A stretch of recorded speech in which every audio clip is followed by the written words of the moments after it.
CreepyCorner stories. Hey everyone, welcome back to CreepyCorner stories. You know, diving into the dark web is always risky, but sharing these stories with you makes it worth it. I'm curious, where are you watching this from right now?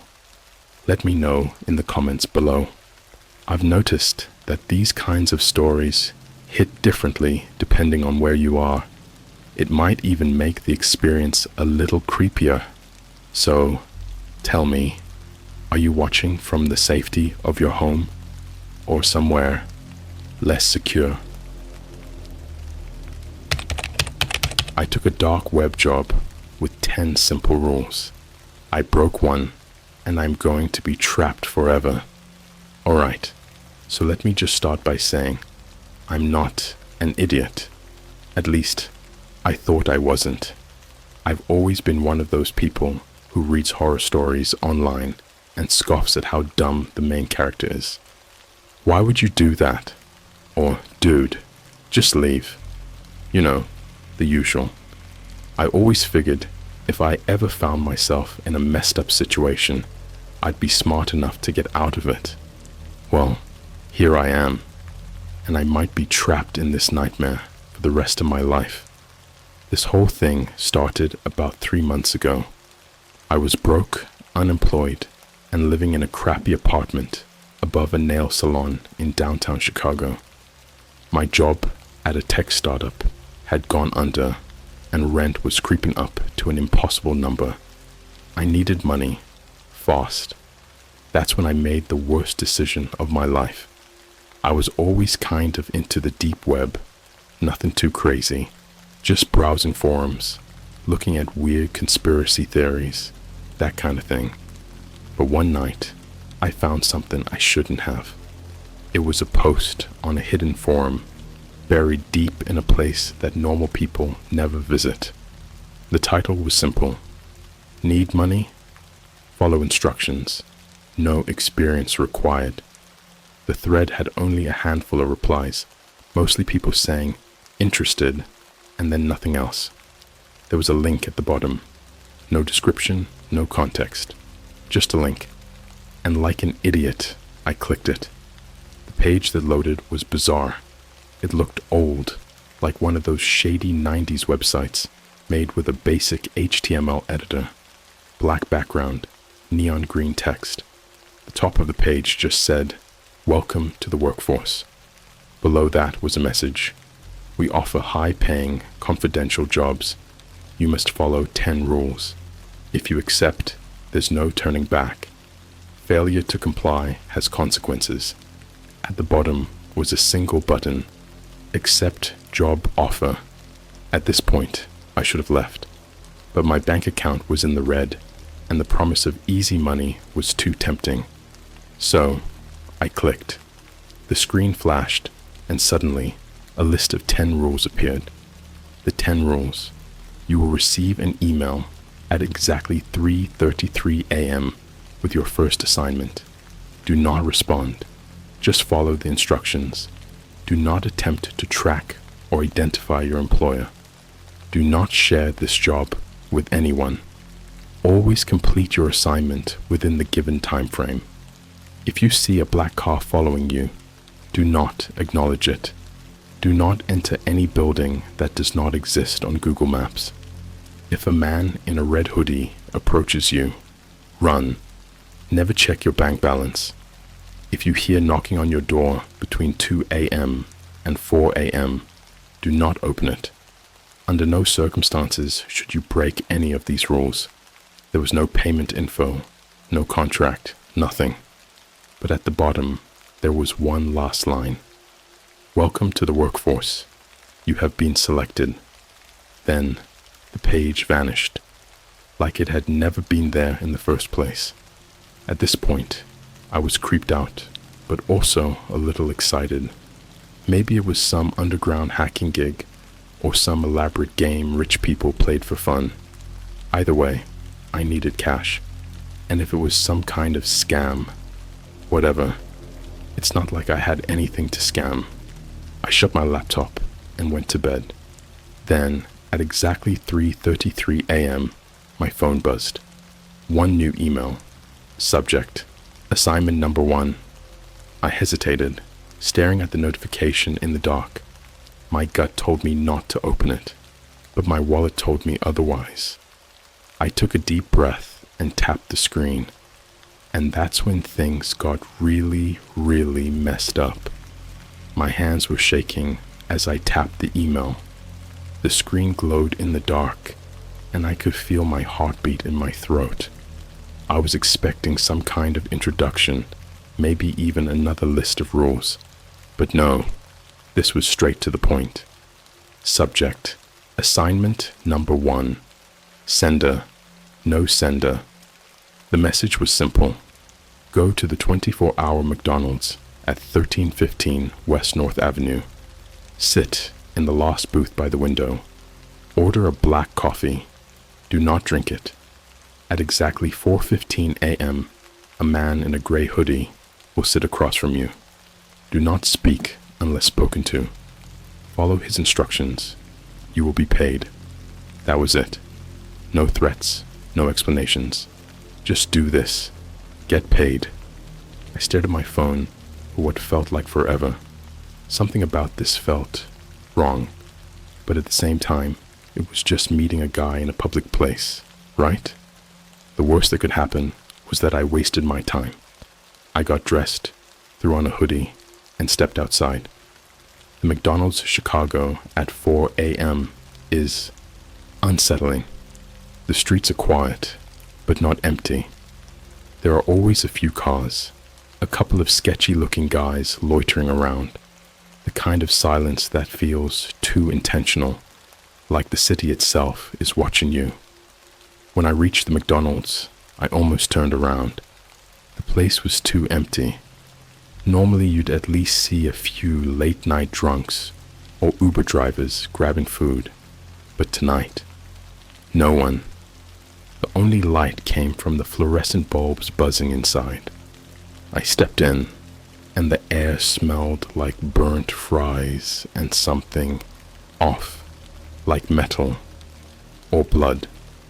The cashier barely looked at me when I ordered the coffee. She punched it in, slid the cup across the counter, and turned away without saying a word. No receipt, no small talk. I sat down at the last booth by the window, just like the email said. The coffee in front of me was steaming, but I didn't touch it. My phone said 4:14 a.m. Then the door opened. A man walked in, wearing a gray hoodie. The man in the gray hoodie. He moved like he didn't belong, like someone wearing human skin, but not entirely used to it. His movements were too precise, too calculated. His face was hidden beneath the hood, but I could feel his eyes on me. He slid into the booth without a word. For a few seconds, we just sat there in silence. Then, in a voice that was too calm, he said, "Take out your phone. Turn it off." I hesitated. "Now." I obeyed. He watched me, making sure I'd held the power button long enough for it to shut down completely. Then he pulled something from his pocket and slid it across the table. It was a USB drive. "Go home. Plug this in. Follow the instructions. Do not skip anything." I didn't move. I didn't even breathe. Then he leaned in closer, and I swear to God, I could feel the temperature drop. His voice was barely a whisper now. "Do not try to be a hero." He stood up and left. No food, no conversation, just gone. For a full minute, I sat there staring at the USB drive. Every part of me screamed, "Don't." But I had already come this far. I shoved it in my pocket, left the untouched coffee, and walked out. The USB drive. The moment I got home, I locked my door, shut my blinds, and sat in front of my laptop. My hands were shaking as I plugged in the USB. A single file popped up. Instructions.txt. I clicked it. It was another list. But this one was different. Instructions for assignment. Number 1. Play the video file on this USB. Do not look away. At exactly 5 a.m., leave your apartment and take the subway to 47th Street. When you arrive, you'll see a red car parked outside the station. Get in. Do not ask questions. You will be taken to a location. Follow all further instructions given to you. You will be paid upon completion. At the bottom of the file was one final line. Failure to comply will result in immediate consequences. I swallowed hard. Then, a new file appeared on the USB. Playme.mp4. I didn't click it at first. I just stared at it, my brain screaming at me to unplug the drive and burn it. But something was stopping me. Curiosity? Fear? Or maybe it was the fact that, deep down, I knew I had already gone too far. I clicked. The video. It was grainy, like it had been recorded on an old VHS tape. At first, I thought it was just static. Then, the image sharpened. It was a room, small, dimly lit, concrete walls, and in the center of it, a man, number A body. He was strapped to a chair, his head slumped forward, shirt soaked in blood. The only sound was his breathing, shallow, uneven. He was alive. Then something moved behind him, a figure, completely covered in black. No face, no skin showing. It stepped into the light, holding something sharp. My stomach turned. The figure raised the object, what looked like a rusty ice pick, and without hesitation, plunged it into the man's thigh. I jumped back, nearly knocking my laptop off the desk. But the video kept playing. The man screamed, not just in pain, but in fear. I reached for the USB to yank it out, and then the video glitched. For a second, the screen turned to static. Then, a new image appeared. It was my apartment, the exact view from my webcam, and on the screen, in real time, I saw myself, sitting in my chair, watching the video. Then, the screen cut to black, and a message appeared. You are now part of the workforce. Do not disappoint us. I unplugged the USB so fast, I nearly snapped it in half. My entire body was shaking. Then, my phone vibrated. A new email. It's 4:59 a.m. Time to go. I looked at the clock.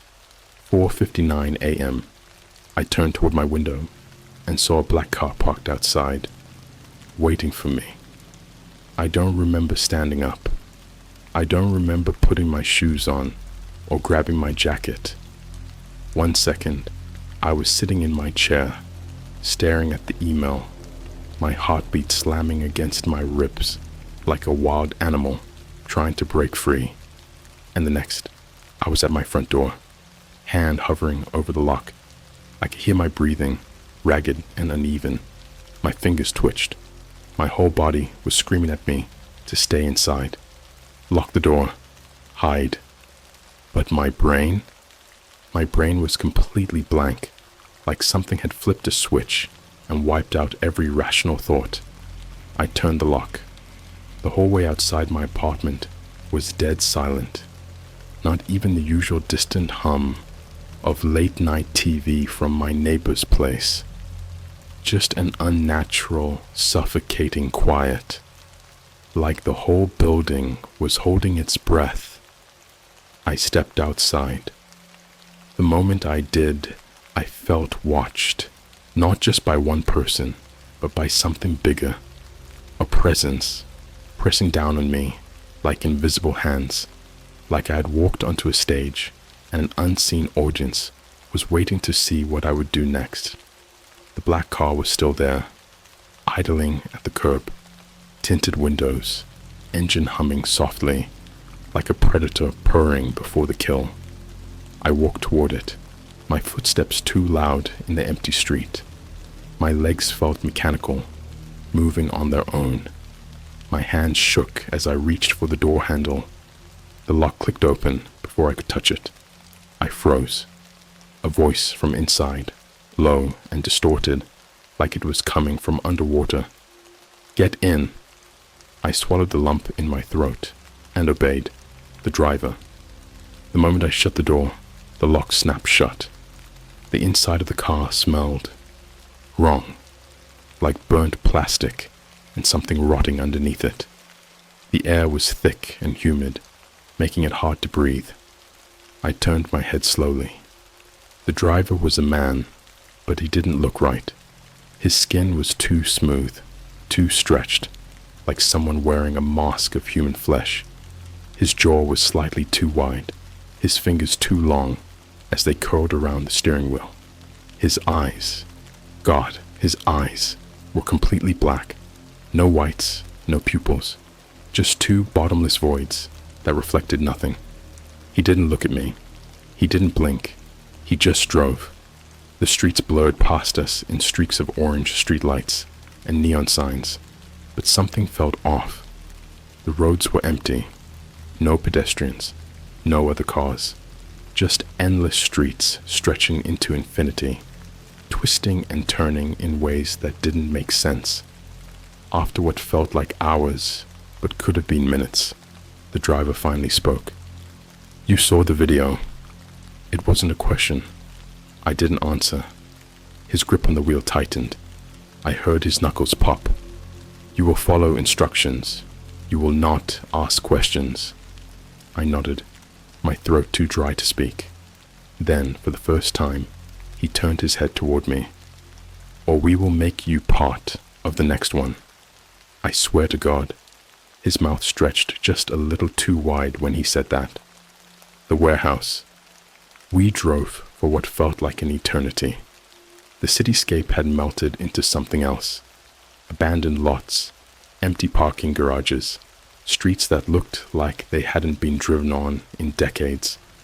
The farther we went, the darker it got, like the streetlights themselves were dying. Finally, the car pulled up to a building, a warehouse. No signs, no windows, just a massive, decaying structure in the middle of nowhere. The driver didn't speak. He didn't even look at me again. He just unlocked the doors. I understood the message. Get out. So I did. The car pulled away the second I stepped onto the cracked pavement, disappearing into the dark like it had never been there in the first place. I turned to the warehouse. The front door was already open, and inside, someone was waiting for me. The woman in white. The warehouse was bigger than it looked from the outside. Rows of rusted shelves stretched into the darkness, filled with things I couldn't recognize. Machines covered in dried blood, jars filled with organs that twitched even though they weren't attached to anything. And in the middle of it all, a woman. She stood in the center of the room, under a single flickering light. She was wearing a white dress. It was clean, too clean, like it had just been put on. She turned toward me, and for a split second, I thought she was beautiful. Then she smiled. Her teeth, too sharp, too many. "You're late." Her voice was smooth, almost playful, but there was something underneath it, something wrong. I didn't respond. She tilted her head, studying me. Then she stepped aside, revealing what was behind her. A man, strapped to a chair, just like in the video. His face was beaten beyond recognition. His fingers were missing. His eyes had been carved out, leaving only dark, gaping holes. He was still alive. His chest rose and fell in shallow, broken breaths. The woman turned back to me. She held out a knife, a long, curved blade, the handle wrapped in something that looked suspiciously like human skin. "Finish the job." I took a step back, shaking my head. She sighed, like a teacher disappointed in a stupid student. "Did you read the rules?" I nodded. "Then you know what happens if you refuse." I felt it before I heard it. A presence behind me, watching, a shadow that hadn't been there before, the sound of something breathing, heavy, hungry. The woman in white stepped closer, pressing the knife into my hands. "Make a choice." The man in the chair let out a small, broken sob. I looked down at the knife, then at him, then at the darkness behind me, the thing that was waiting. I made my choice, and the moment the blade touched flesh, I knew I had just damned myself. The moment the blade touched his skin, something changed. Not just in the room, not just in my head. It felt like the entire world shifted. A snap, like the universe cracking open for just a second. The man in the chair let out a choked, gurgling sound, somewhere between a scream and a laugh. His body convulsed, his exposed muscles twitching, like something inside him was fighting to stay alive. I could feel everything, the way the blade sank into flesh, the way the tendons snapped apart like overstretched rubber bands, the way his body shuddered, the pain so intense that his breath hitched and stopped. And for a second, just a single horrifying second, I felt his mind, like my brain had merged with his. I could feel his memories, a childhood birthday party, his mother holding him as a baby, a first kiss, the smell of fresh cut grass on a summer morning, a moment of peace before his father hit him, a girl's face, blurred by time, whispering, "I love you," and then pain, a lifetime of it, all flooding into my head at once. Every broken bone, every heartbreak, every regret, every wound, every second of suffering. It was inside me. I was him. And then he died. The connection snapped like a rubber band. My mind reeled back into my own body. The knife was still in my hands. It was warm. The woman in white let out a slow breath, like she had just finished a good meal. Good. I dropped the knife. It clattered to the floor, slick with blood. My hands were shaking. My entire body felt wrong. The smell of blood was everywhere, thick and metallic, coating the inside of my throat, filling my lungs. I killed him. I wanted to throw up. I wanted to scream. I wanted to run. But the woman in white just smiled, stepping toward me. Her eyes weren't human anymore. They were completely black, like the driver's, but worse, deeper, like I was staring into something infinite. She reached out and touched my forehead. I couldn't move. The transformation, the moment her skin touched mine, I felt something crawl under my flesh, like invisible hands reaching into my body, pulling at my veins, twisting them. My vision blurred. My ears started ringing. My bones shifted. Something was changing me. My skin burned, like it was stretching too tight. My spine popped, my muscles locking up. I could feel something clawing its way into my brain, digging deep, twisting its roots around my thoughts. I tried to scream, but my throat closed up. Then, just as suddenly as it started, it stopped. I collapsed to the floor, gasping for air. My head was pounding. My limbs felt like they weren't mine anymore. The woman in white crouched beside me, tilting her head. "It's done." Her voice was different, distant, like she was speaking from the other side of a closed door. I swallowed hard, forcing myself to sit up. I felt different. My skin was still mine, but it didn't feel right. It felt borrowed. I looked at my reflection in the blood pooling on the floor, and I saw something else staring back at me. It looked like me, but the eyes, they were wrong. Darker, deeper, like there was something else behind them, watching, waiting, and hungry. The next step, the woman stood up and smoothed out her dress. "Time for your next job." I didn't answer. I didn't move. She stepped toward me and crouched down, her face inches from mine. Her breath smelled like something long dead. You belong to us now. She reached into her pocket and pulled out something small and cold. A USB drive, identical to the one I'd plugged into my laptop just hours ago. She pressed it into my shaking hands. You know what to do. And then the lights cut out, the vanishing. For a few seconds, I was trapped in absolute darkness. Then the overhead lights flickered back on. The warehouse was empty. The woman was gone. The body was gone. The blood was gone. Like none of it had ever happened. But the USB drive was still in my hands.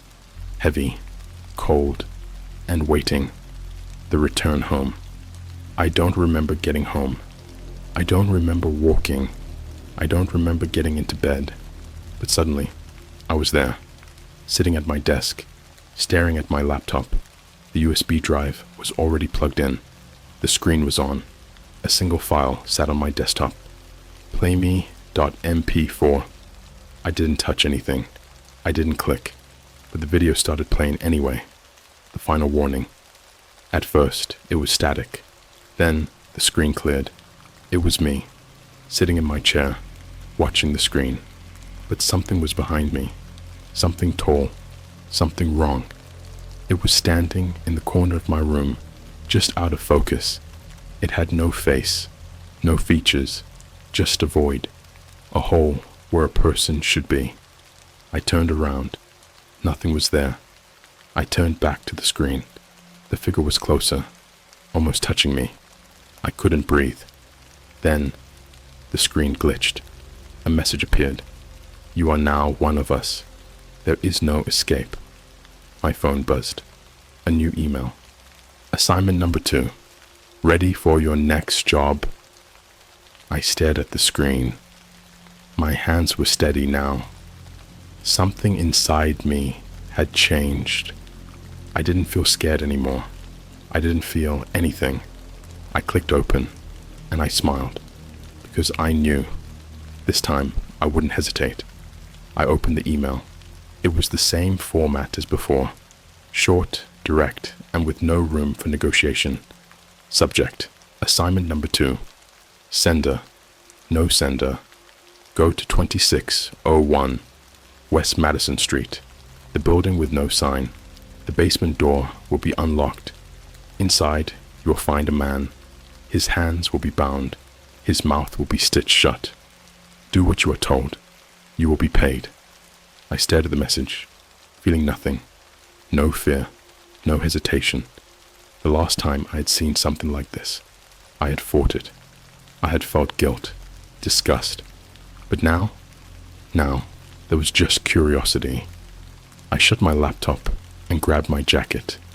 It was time to go to work. The silent man. The building was exactly where they said it would be. A nameless, abandoned structure at the edge of town, where the city started to rot into empty highways and dead factories. No lights, no cameras, just a black door covered in grime and something red. I stepped inside. The air was damp, heavy. It smelled like iron and mildew, something rotting deep in the walls. A single, flickering light bulb hung from the ceiling, barely illuminating the hallway ahead. I followed it down. The basement door was unlocked, just like the email said. I pushed it open, and there he was, a man sitting in the center of the room, his hands bound, his mouth stitched shut. The stitches were crude. Thick black thread pulled through his lips, like someone had done it in a hurry. His face was swollen, bruises forming beneath his skin. His nose looked broken. His eyes met mine. There was pure terror in them. He shook his head wildly, trying to say something through his sealed lips. Muffled sounds. Panic. I stepped closer. Something rattled in the corner of the room. I turned my head slightly, and my stomach dropped. There were other chairs, other bodies, 5 of them, lined up against the wall, motionless. Their mouths had also been stitched shut. but they weren't breathing. They had been here for a long, long time. The instructions. A TV screen flickered on the wall, static filling the room. Then, a video started playing. It was me, standing in this exact room, holding a knife, looking directly into the camera, and I was smiling. Then, my voice, calm, distant, not entirely mine. "Welcome back. You know what to do." The video cut out. I looked down at my hands. There was a knife. I didn't remember picking it up. The bound man started sobbing. His body shook violently against the chair, trying to free himself, trying to plead. I stepped closer. The knife felt natural in my grip, like I had held it before, like I had done this before. The truth. And then I remembered. I remembered everything. This wasn't my second job. It wasn't even my 10th. This was just the latest in a long, long line of assignments. I'd been doing this for years. Killing, taking souls, delivering them to whatever they worked for. And the worst part, I had asked for it. I had accepted the job, not just once, but over and over. I looked at the man in the chair, his terror, his pleading, and I understood something horrible.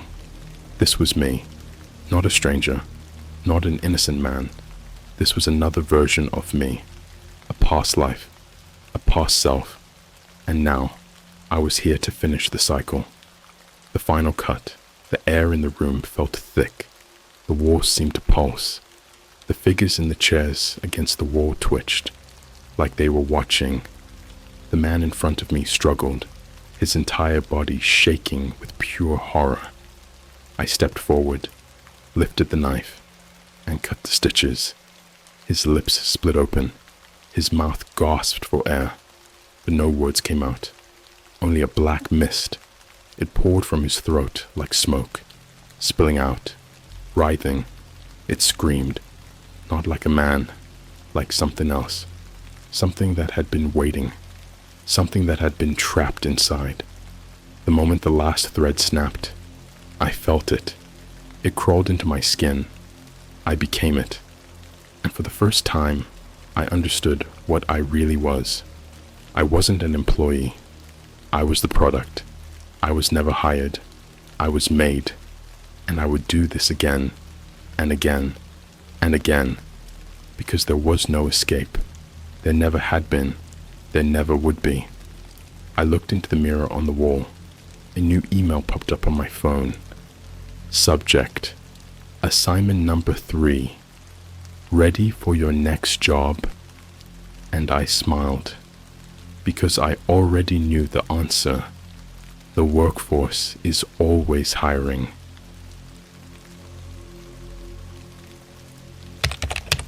The world isn't flat, but it isn't round either. I found on the dark web why. I don't even know how to start this, but I'll just say it straight. I'm not the same person I was 3 months ago. I used to be normal, just a guy in his late 20s working a boring IT job, wasting time on Reddit, and watching way too many YouTube videos at 3 a.m. I wasn't into conspiracy theories. I didn't care about the Illuminati or reptilians or any of that nonsense. But that was before I found something I was never supposed to see. And now, I don't think I'm alone anymore. The Discord message. It started with a Discord message from my best friend, Nate. It was a random Thursday night, and I was just mindlessly scrolling Instagram, looking at stories from people who were out actually living life, while I sat at home, eating cold McDonald's fries from earlier. Nate's message popped up. "You ready?" I stared at it for a second. The hell was he talking about? I replied, "Ready for what?" He sent me a link. Now, I need to give some context here. Nate and I have been internet junkies for years. Ever since high school, we've been obsessed with creepy lost media, deep web mysteries, and all that weird, unexplained internet stuff. But we never actually went on the dark web. We joked about it, talked about it, researched it, but we never took that step. Until that night. I clicked the link, the website. It opened in Tor, and immediately my screen went black. Just one sentence in red text. Congratulations. You've been chosen. There was nothing else. No links, no images, just a countdown timer ticking down from 24 hours. I messaged Nate. Dude, WTF is this? He replied instantly. They picked us, bro. We're in. Picked us for what? I asked, but he didn't answer. Just told me to wait until the timer hit 0. I should close my laptop. I should have deleted everything, but I didn't. I mean, come on. The way it was set up, it was genius. It made you need to know more. The moment you saw that countdown, it planted something in your brain. A thought, a question. What happens when the timer reaches 0? And once you ask yourself that, you're screwed. Midnight. I stayed up that night, watching the numbers drop. 10 minutes, 5 minutes, 1 minute. At exactly 12 a.m., my screen glitched. For a second, I thought my laptop froze, but then the page refreshed. New text appeared. Welcome to the Otherworld Initiative. You are about to see what 99.9% of humanity never will. Underneath it, a join button. I hesitated. This was some next level shut. It didn't feel like a game anymore. There was something off about it. Then Nate messaged me. Click it, dude. I should have said no. I should have shut it all down. But against every bit of common sense, I clicked it. And that's when everything started to change. The first video. As soon as I clicked, my screen filled with static. Then, a video started playing. It looked like security cam footage from a McDonald's. It was empty. Just the glow of those fluorescent lights buzzing, the drive-through screen flickering static. The timestamp in the corner read 3:12 a.m. Then the camera switched. Now it was showing the playground outside. And that's when I saw it. Something was standing there. At first, I thought it was just a person. But no, it was too tall, too thin. It stood just outside the glow of the streetlights, completely motionless. The camera flickered, static for half a second. Then suddenly, it was closer. I felt my stomach drop. The chat box below the video started filling with messages. Anonymous, 84. What the fuck is that? X0. Right. New guys, you seeing this? 666. Prelude. Wait till it moves. Then Nate messaged me separately. Dude, this is insane. I typed back. What is this? Before he could answer, the video cut to black. Then, new text appeared on my screen. Task 1. Find it in real life. Beneath that, there were coordinates, and they were less than 5 miles from my apartment. The drive. I sat there, just staring at my screen. This had to be a joke, right? Some kind of dark web role-playing game. Then Nate called me. Bro, we have to go. Go where? The coordinates. Dude, this is some next-level shot-tea. What if it's like a test? Like they only let the real people in if we actually show up. I hesitated. Every horror movie instinct in my brain was screaming no. But Nate was already hyped. Come on, man. 5 miles away. We check it out. Then we leave. Against my better judgment, I agreed. We drove in his car. The coordinates led us to a McDonald's. One of those 24-hour ones.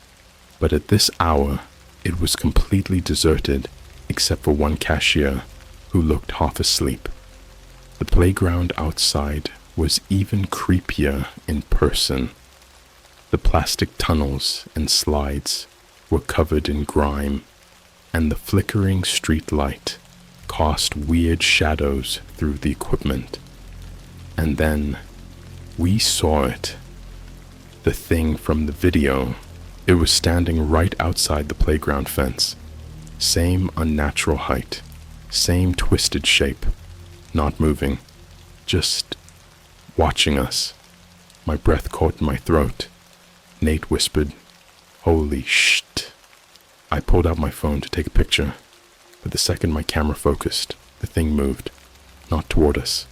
Just a glitch. Like 1 second, it was behind the fence. And then, bam! It was at the entrance to the playground. I grabbed Nate's arm. "We need to go. Now." He was frozen. Just staring. The thing tilted its head. Then, without a sound, it stepped through the fence. Not over it. Not around it. Through it. That's when Nate screamed. We bolted. Ran straight back to the car. Nate fumbled with the keys, and I kept looking back, watching as the thing just stood there, head tilted, like it was studying us. Then, as we peeled out of the parking lot, I glanced at my phone. The website was still open. New text had appeared. Task 1 complete. Proceed to Task 2. Okay guys, I need to know, has anyone else seen this site? I don't know how deep this goes, but Nate and I are seriously freaked out. I don't think this is a game anymore. Has anyone ever heard of the Otherworld Initiative?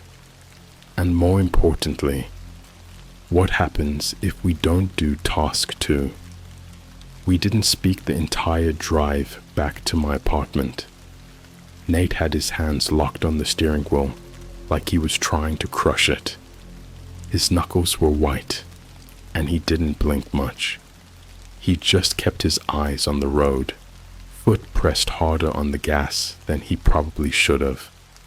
The speed limit was 40, but we were pushing 70, running red lights, blowing through stop signs, like they weren't even there. I wasn't gonna tell him to slow down. I wanted to get the hell away just as badly as he did. Because here's the thing, I saw it too. I saw that thing step through the fence, that twisted, stretched out body, moving in a way that didn't make sense. I saw how its head twitched like a broken animatronic, how its joints popped every time it took a step forward.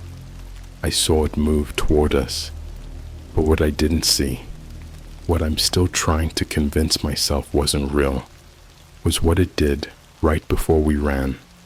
Because for a second, just a split second, before Nate screamed, before we sprinted to the car like our lives depended on it, I swear to God it smiled at me. Not a normal smile, not a human smile. It was too wide, like its skin wasn't supposed to stretch that far, like its face was breaking open, like it wanted me to know it saw me, and worse, that it recognized me. The website updated the second we got inside my apartment. Nate locked the door, bolted it, then dragged my couch in front of it for good measure. I didn't stop him. Neither of us turned on the lights. We just sat there, breathing hard, trying to process whatever the hell we just saw. Then my laptop pinged. I almost didn't look. I already knew what it was, but I did. The website had updated. Task 1 complete. Proceed to Task 2. Beneath it was a new message. We see you now. There is no turning back. I slammed my laptop shut so hard, I thought I broke the screen. Nate was already pacing. His hands were on his head, fingers digging into his scalp, like he was trying to claw through his skull. "This isn't real," he muttered. "This isn't real. We were just tired. Sleep deprivation does shit to your brain, man. He stopped, looked at me, and I knew exactly what he was thinking. We both saw the same thing. We both saw it move, saw it step through the fence, saw its head snap toward us when I pulled out my phone. And most of all, we both saw it wasn't human. Nate sank onto the floor. "I'm not doing this anymore," he whispered. "I'm done. I'm out." and I wanted to agree with him. I wanted to be done, but the website's message kept repeating in my head. We see you now. There is no turning back. Somehow, I already knew. It wasn't going to let us leave. 3 a.m.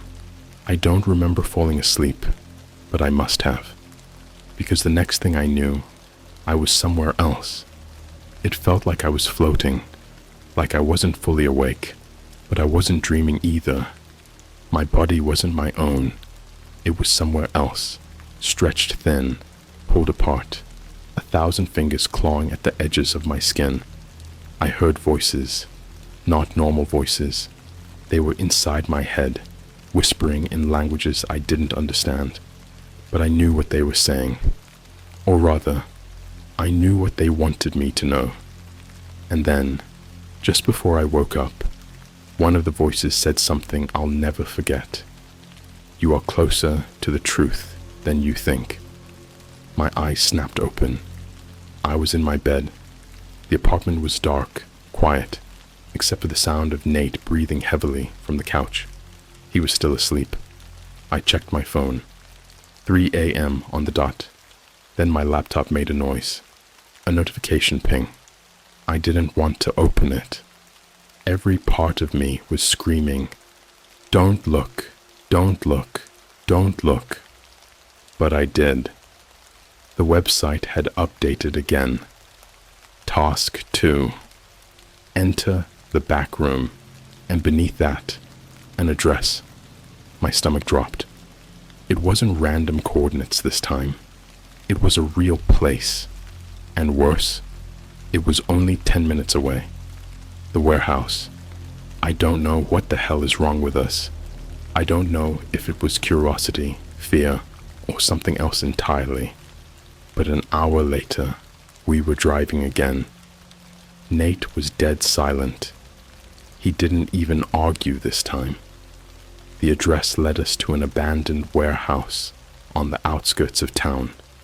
The kind of place that looked like it should have been torn down years ago. Rusted metal walls, shattered windows, a gaping entrance with no door. The air smelled like mildew and something rotten. We stepped inside. The place was empty, just a massive, open space with broken machinery and piles of debris. But at the far end, past the shadows, I saw it. A door. Not a normal door. It was perfectly clean, like it didn't belong there.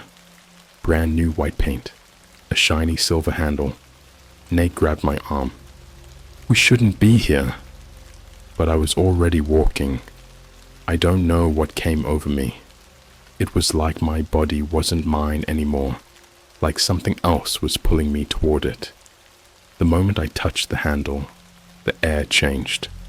The warehouse disappeared, and we were somewhere else. The back room. It wasn't a room, it was a hallway. Fluorescent lights buzzed overhead, but something was wrong with them. Too bright, flickering in a pattern that made my head pound. The walls were yellow, not painted yellow, just wrong, like they were soaked in something. There were no doors, no exits, just that endless, stretching hallway. Then Nate grabbed me again. His face was pale. "Do you hear that?" I did. It was faint at first, a soft, wet shuffling sound, like something was crawling toward us. We weren't alone, and that's when I saw it. Far down the hall, something was coming, something big, and it was fast. Okay, I don't know what's happening anymore. I don't even know if this is real. But if anyone out there has seen this website, if anyone knows what the Otherworld Initiative is, please tell me what happens next. Because I don't think we made it out of that hallway. I don't think we ever left. There are things that happen to the human brain when it registers a threat it can't comprehend. The first is denial. That's not real. That's just your imagination. It's a shadow, a trick of the light. The second is acceptance. Oh God, it is real. The third, survival. And that's what kicked in the second I saw that thing coming down the hallway. It wasn't human. I don't even know if it was alive. It moved in that jerky, unnatural way, like something trapped inside a broken puppet. Its limbs were too long, stretching unnaturally, bending at the wrong angles. Its hands dragged against the floor, nails scraping deep into the yellowed tile, like they were sharp enough to peel flesh from bone. And its face, God, its face, it didn't have one. Just a stretched out, gaping hole where its mouth should have been, opening and closing like it was trying to scream but had no voice. And it was getting closer, faster, crawling toward us, its body snapping with each movement like it was breaking itself just to reach us. Nate pulled at my arm. Run. I didn't need to be told twice. We ran, the hallway that didn't end. The lights flickered violently overhead, buzzing so loud I thought my ears would bleed. The floor was soft, like stepping on rotting meat, but I didn't dare look down, because I knew that if I looked down, I'd see what was inside those tiles, and I wasn't ready for that. We turned a corner, another hallway, turned another corner, another, and another. The hallway didn't end. It stretched on forever, like a maze with no exits, like we were running in a loop that was never meant to be escaped. And then Nate made a mistake. He looked back, and he saw something worse than I did, because he stopped. He froze. His entire body locked up, and when I grabbed him, his skin was ice cold. His lips started moving, whispering something I couldn't hear. Nate, we have to go. I shook him, but his eyes were locked on something behind me. I didn't turn around. I don't know why. Maybe because my brain was screaming at me not to. Maybe because some part of me knew if I turned around, I wouldn't be the same person anymore. But Nate saw it, and I think it broke him, because suddenly he let out this horrible, choked scream, and then he ran the other way, straight toward it. I don't know if it was fear or something else, something that had already gotten inside his head. But Nate ran into the dark, and I never saw him come out. The voice. I should have run after him. I should have done something, but I didn't, because right after Nate disappeared, the hallway changed. The lights died, plunging me into a darkness so thick it felt alive. And then I heard a voice. Not Nate's, not mine. Something else. It spoke inside my head, soft and slow, like it was curling itself around my thoughts, twisting into my memories, slithering down my throat. Do you want to know the truth? I couldn't breathe. The voice wasn't coming from one direction. It was everywhere. Behind me, above me, inside me. It felt like 100 hands pressing against my skull, peeling it open, prying into every thought I had ever had. I tried to speak. I don't even know what I was going to say. Maybe beg for my life. But before I could, something grabbed my arm. A hand. It was wet. It pulled me backward, yanking me through the dark. And suddenly, I wasn't in the hallway anymore. The chair. I woke up strapped to a chair. A metal chair, cold and rusted, digging into my skin. My wrists were tied down. So were my legs. The room was small. Fluorescent lights buzzed overhead, but they were wrong. Like I had seen them before. The walls were yellow. I never left the hallway. There was a mirror in front of me. A one-way mirror. Someone was watching me. And then, the speaker in the ceiling crackled. A voice came through. Calm, cold, empty. You are ready. The straps tightened around my wrists, and the door in the corner slowly opened. I wish I could tell you what came through that door. but I can't, because the second I saw it, I started screaming, and I haven't stopped since. I don't know how much time I have. I don't even know if I ever left that room, because every time I wake up, I'm back in the hallway, and every time I close my eyes, I hear the voice again. Do you want to know the truth? I think I already do. I think I've known since the second I clicked that link. The world isn't flat. It isn't round either. It's something else. Something we were never supposed to see. And now, it sees me. There are things worse than death. I know that now. Death is an ending.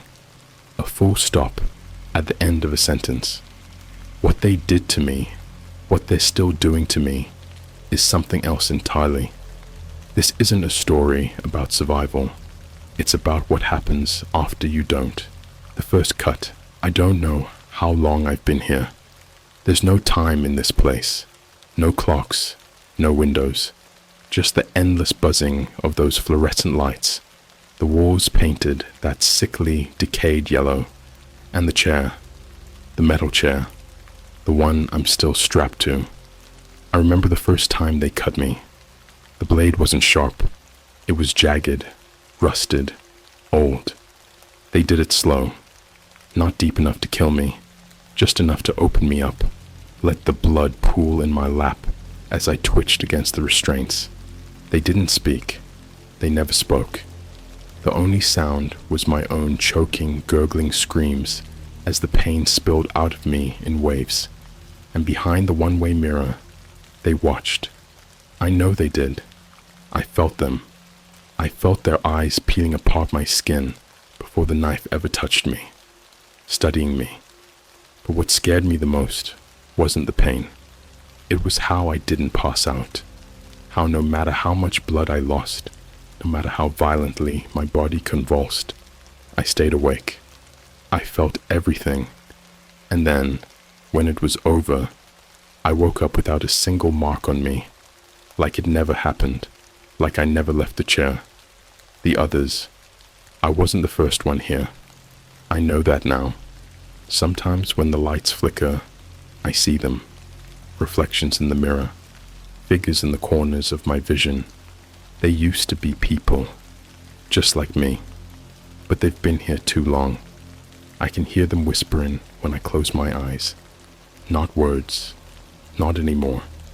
Just cracking teeth and wet tongues, moving in ways that don't make sense. I don't think they remember their names. I don't think they remember what they were before. I think that's what this place does. It peels you away, layer by layer, until all that's left is something empty, something they can fill with whatever they want, and I can feel it happening to me. Every time I wake up, I forget a little more. A memory here, a feeling there, little pieces of myself rotting away, melting into this place, like my mind is just another wall. I don't know how much longer I'll be me. I don't know if I still am. The door that wasn't there. There are no doors in this place. At least, there weren't. But yesterday, one appeared. It wasn't like the other one, the one in the warehouse that led me here. This one was wrong. It was bleeding. Thick, black liquid oozing from the edges, like the walls were rejecting it. I should have been terrified. I should have looked away. But I couldn't. Because for the first time since I got here, I heard something through the speaker. A voice I recognized. Nate. Help me. And then, the door swung open, and I saw him. What was left of Nate. It wasn't him. It had his face, his eyes, his clothes, but it wasn't him. His skin was loose, hanging off him like a suit that didn't quite fit. His mouth didn't move right when he spoke, like the words weren't coming from inside him. And his eyes were wrong. Not empty, not lifeless, just full of something else, something that had never been human. He stepped forward, too smoothly, like he was being puppeted from the inside. "Nate?" My voice cracked. I didn't recognize it anymore. It was dry, weak, like it had been rotting inside my throat for years. He smiled. Or it did.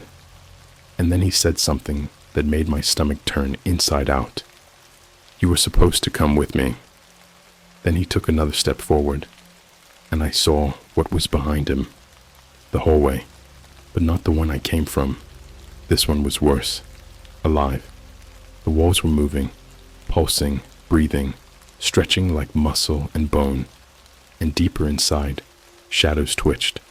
They weren't human, and they were waiting for me. I tried to scream. I think I did. But before I could, Nate's hand snapped toward my throat, and he started pulling me in. The last thing I remember. I should be dead. I wish I was, but I'm not. Because the second his fingers dug into my skin, something changed. The mirror behind him shattered, a sound like teeth breaking, and then the lights died. Everything went black, and when I woke up, I was somewhere else. The hotel room. I don't know how I got here, but when I opened my eyes, I was lying on a bed, a normal bed. A hotel room TV was playing some static-filled news channel. The window was open, letting in the sound of cars, people, life. I sat up, looked around, checked my phone. It was the same day I left, like I had never been gone, like none of it ever happened, except for one thing, the cuts on my arms, the ones they made, the ones that should have never healed. They were still there. I don't know what's real anymore. I don't know if this is another trick, but I do know one thing. The website is still open on my laptop, and the screen says, Task 3. Remember, I think I already do, and I think they know. There are things in this world we were never meant to understand, not because they're hidden, not because they're impossible, but because the second you know the truth, you stop being human. I think I already have. The hotel room. That wasn't a hotel room. The moment I saw the words, Task 3, remember, my stomach twisted. The air in the hotel room felt thick, heavy, like it was pressing down on my chest. I tried to ignore it. I tried to convince myself that none of it happened, that I was just losing my mind. But then my phone buzzed. A notification from an unknown number. Don't look in the bathroom mirror. My heart stopped. I hadn't even noticed the bathroom door was open. The light was off, but the mirror was visible from where I sat, and there was something in it, not my reflection, something else, something watching me. I grabbed my phone, called Nate. It rang, and then a voice picked up, but it wasn't his. Why did you leave me? The voice wasn't coming from my phone. It was coming from inside the bathroom, the reflection that wasn't mine. I don't remember standing up. I don't remember moving. 1 second I was on the bed, and the next I was in front of the mirror. My reflection was staring at me, but it wasn't me. Its head was tilted, too far. Its mouth was smiling, but I wasn't. I stepped back. It didn't. I raised my hand. It didn't. Then it whispered, "You're still there." And it reached through the glass. The missing time. I woke up on the floor, blood in my mouth, a ringing in my ears. I checked my phone. The time was wrong. 12 hours had passed. I didn't remember any of them. The mirror was shattered, and the hotel room door was open. Outside was not the hotel hallway. It was the hallway, the yellow one, the one I swore I'd never see again. But this time, it wasn't empty. The things that shouldn't exist, they were waiting for me, lining the walls, standing still, watching me with eyes they shouldn't have had. Some were people, some weren't. Some were things that had been human once, but weren't anymore. Their bodies were twisted, broken, changed into something that didn't belong here. They didn't move. They didn't speak. They just watched, waiting for me to understand, for me to join them. I should have run, but I couldn't, because something inside me recognized them. I knew them, because I had seen them before, on the website. Every anonymous user in the chat, every name that had ever appeared, they were all here. They had never left. And now, neither would I. The final truth. I started walking, because I understood now. There was no outside, no real world. It had never existed. The world isn't flat. It isn't round. It's something else. Something that wasn't made for us. We were never meant to see it, but we did. And once you do, it doesn't let you go. The last thing I remember was a door at the end of the hallway, bleeding, dripping, waiting. I opened it, and then the new me. I woke up, back in my apartment. My laptop was gone. My phone was reset. No evidence. Like none of it ever happened. But I know it did. Because when I looked in the mirror, it was still smiling, but I wasn't. And now, when I dream, I see the hallway, and I see them, waiting for the next one, for you.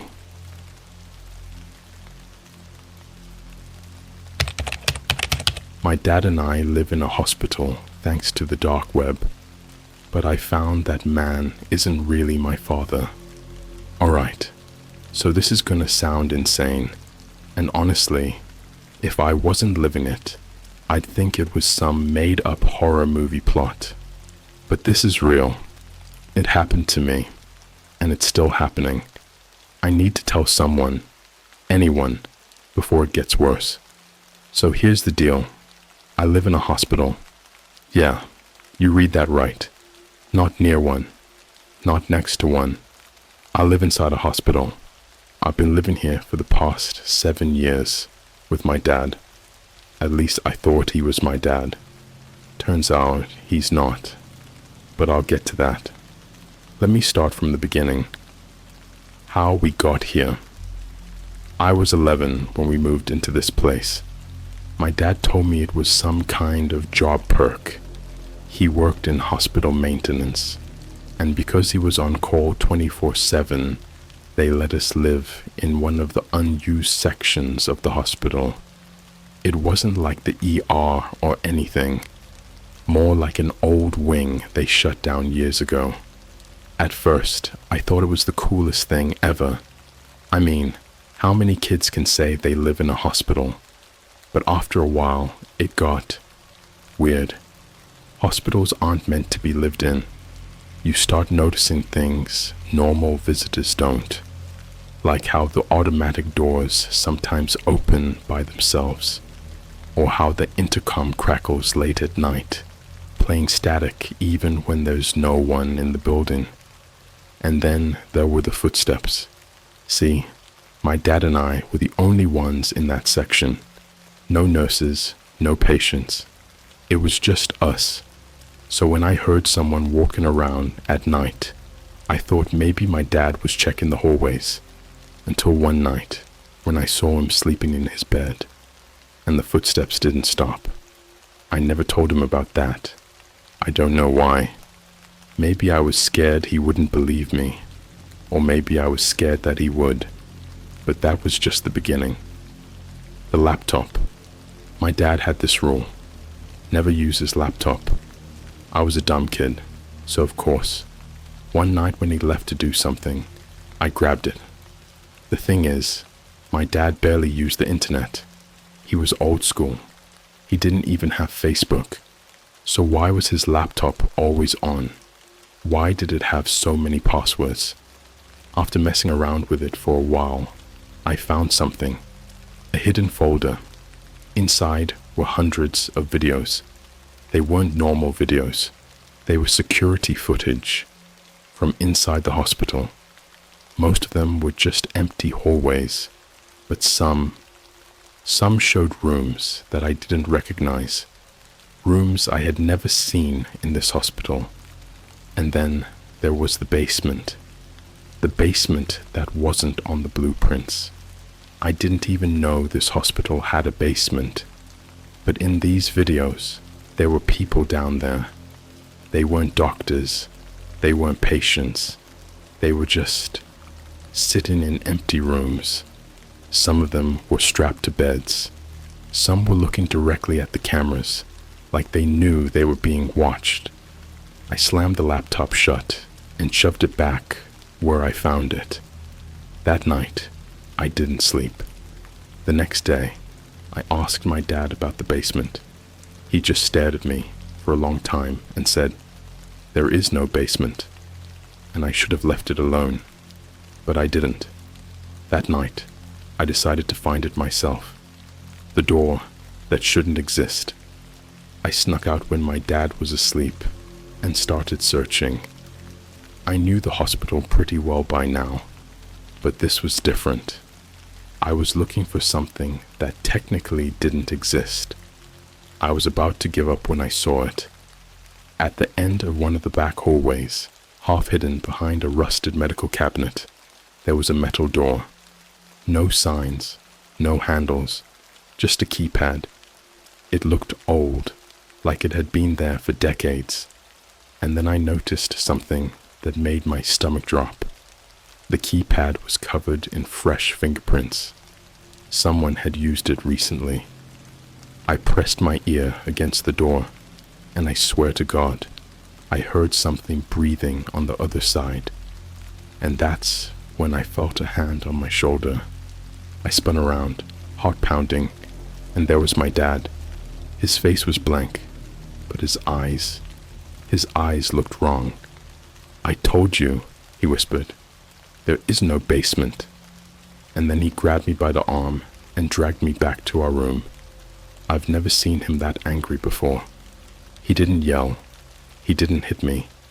He just locked the door behind us, sat down in front of it, and stared at me. He stayed like that all night. The next morning, his mood was back to normal, like nothing had happened. But something had changed, because when I checked later, the laptop was gone. And so was the metal door. I mean it. It was gone, like it had never been there in the first place. But I know what I saw. And I know that somewhere in this hospital, there's a basement. And whatever's down there, my dad doesn't want me to find it. Or maybe he's trying to protect me from it. I don't know how to explain what happened next without sounding completely insane. But if you've ever had that feeling, like something isn't right, like the world around you is twisting just slightly out of reality, then maybe you'll believe me. After the metal door disappeared, I tried to act normal. I really did. But my mind wouldn't stop racing. I knew what I saw, and I knew my dad was hiding something from me. But I made a mistake. Instead of backing off, instead of pretending everything was fine, I kept digging. And because of that, I found room 733. And I wish I never did. The night the patients woke up, it started 3 nights after the door vanished. My dad was acting normal. Too normal, actually. Like he was trying to convince me that nothing weird had happened. But late at night, when he thought I was asleep, I heard him on the phone. "Yeah, no, it's fine. He didn't see anything. Just a kid's imagination.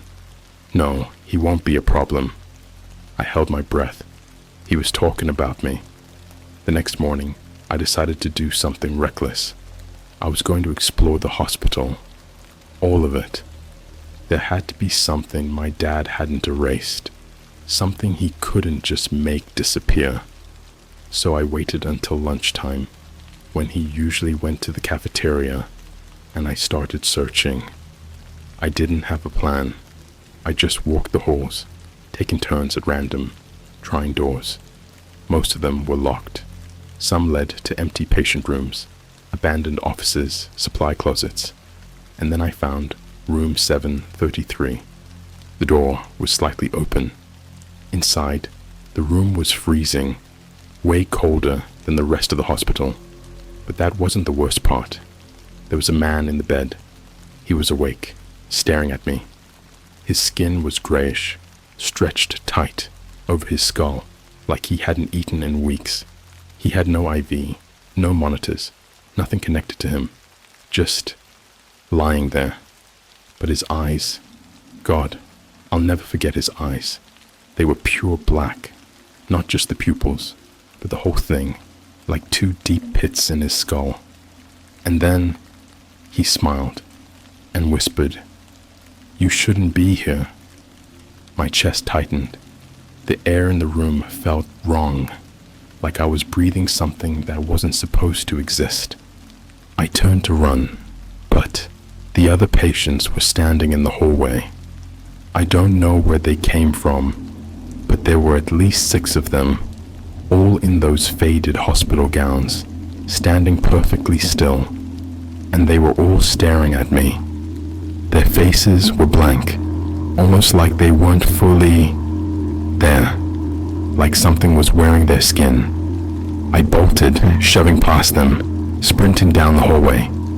The whole time, I could feel them behind me, watching, but they didn't follow. When I got back to our room, I locked the door and sat against it, heart pounding. What the hell had I just seen? That's when I noticed something strange. On my dad's nightstand was a syringe. I had never seen it before, and I knew for a fact my dad wasn't a doctor. I picked it up, turning it in my hands, and saw the label. Compound 733-A, for induction only. Do not overdose. Like room 733. And then, a knock at the door. Not my dad's knock. 3 slow, heavy taps. I didn't move. I didn't breathe. And then the doorknob started turning. The man who wasn't my father. I don't know how long I sat there, but eventually, the knocking stopped. I waited another hour before finally opening the door. The hallway was empty. My dad came back a little later, acting like nothing was wrong. But I noticed something different about him. His hands, they were shaking, not like he was cold, like he was terrified. I didn't bring up room 733. I didn't tell him about the patients. I just watched him, and I started to realize something. I had lived with this man my whole life. I knew everything about him. The way he walked, the way he sighed after a long day, the way he hummed under his breath when he was thinking. And lately, he wasn't doing any of those things. It was like he was learning how to be my dad, like he was practicing. One night, when I was sure he was asleep, I snuck over to his bed and just watched him. And that's when I noticed something that made my skin crawl. He wasn't blinking. His eyes were wide open, staring at the ceiling, not moving, not twitching, just staring. And then he turned his head, slow, mechanical, and smiled. "Go to sleep, buddy." His voice was normal, too normal, like someone trying to mimic the way he spoke. I didn't sleep that night. And the next day, I started making a plan. I had to get out of that hospital. The thing wearing my dad's skin. The next morning, I told him I was going out for fresh air. He just nodded and smiled, and then he followed me. Everywhere I went, he was right behind me, not saying anything, just watching. By the time night fell, I knew I had no choice. I had to leave while he was sleeping, if he even slept.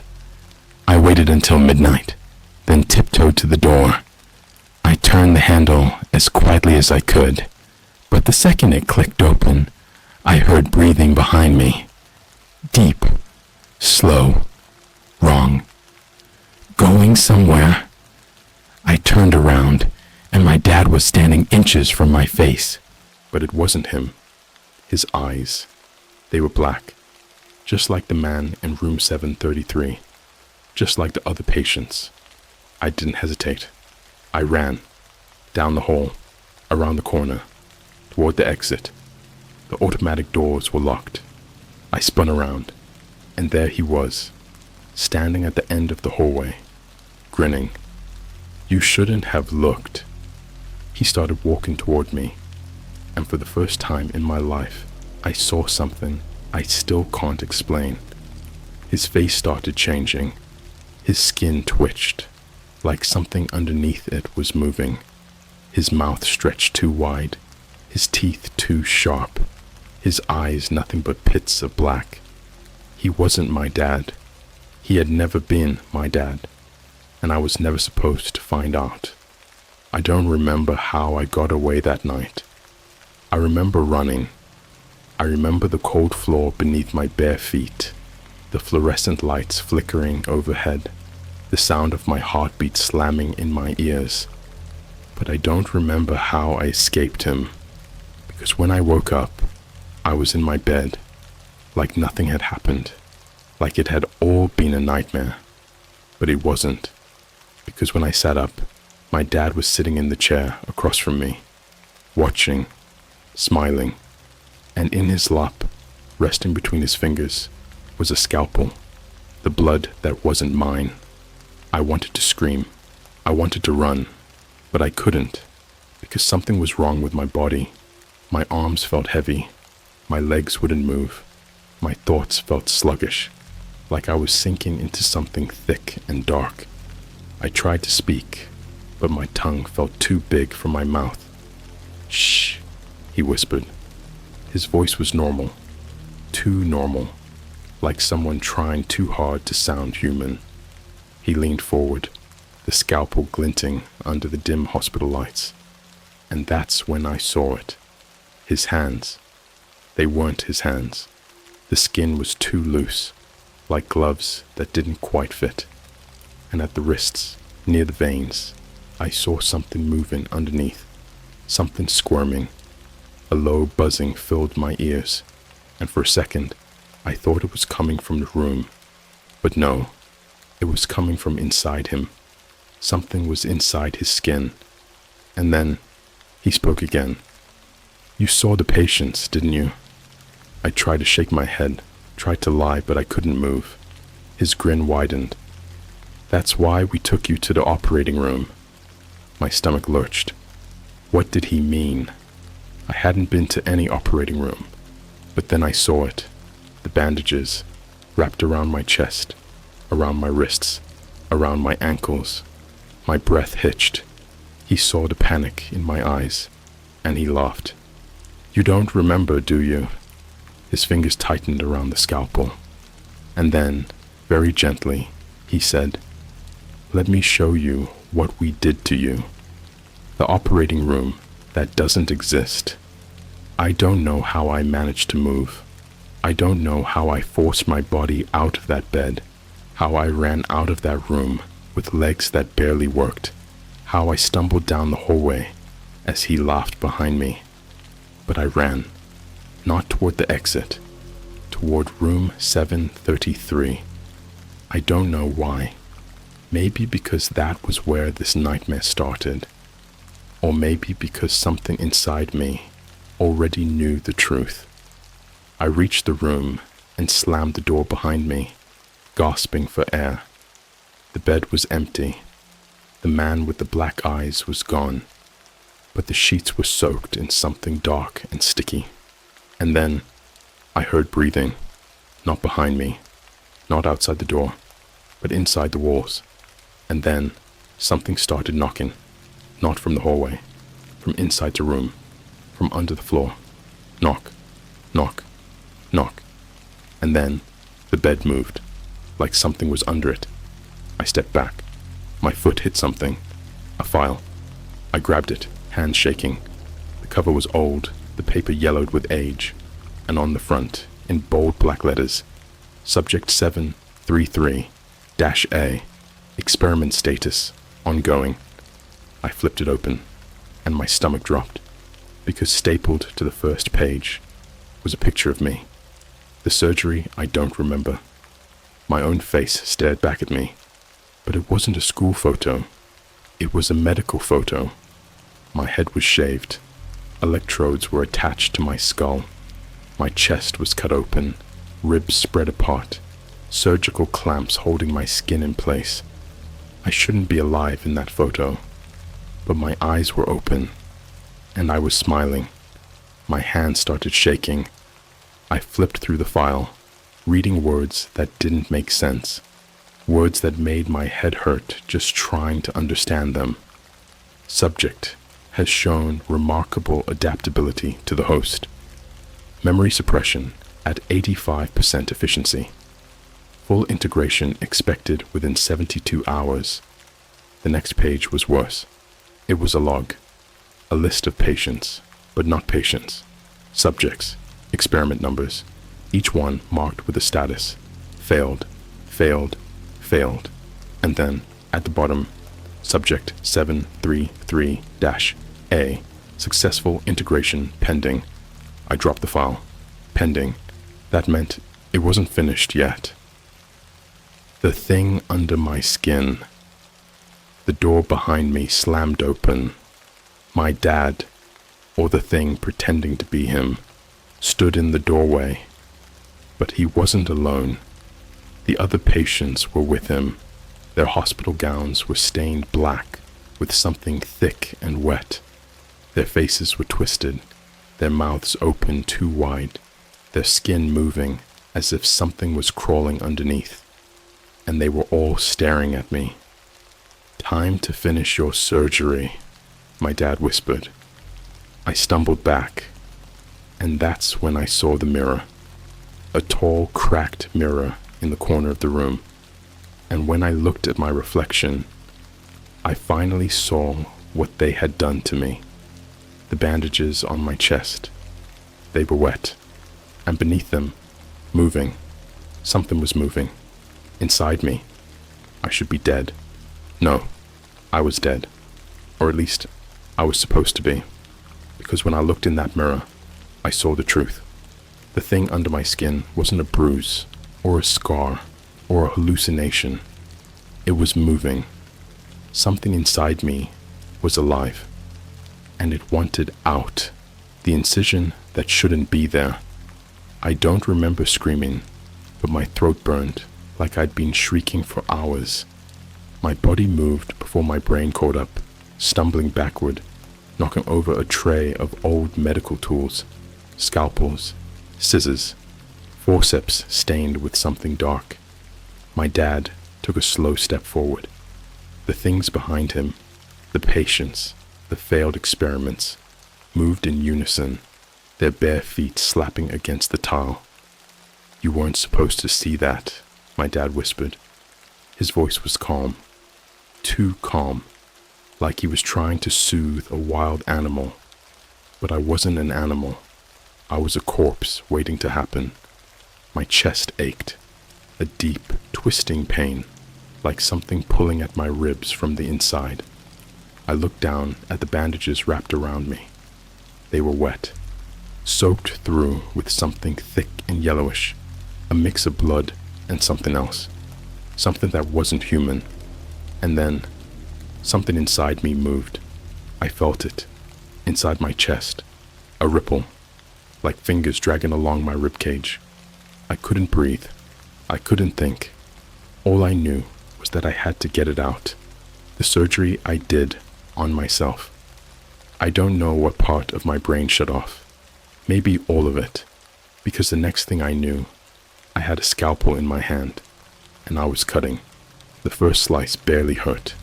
My body was already in so much shock that pain barely registered. But the second cut, oh God, I felt everything. The scalpel sank into my chest, just below the ribs.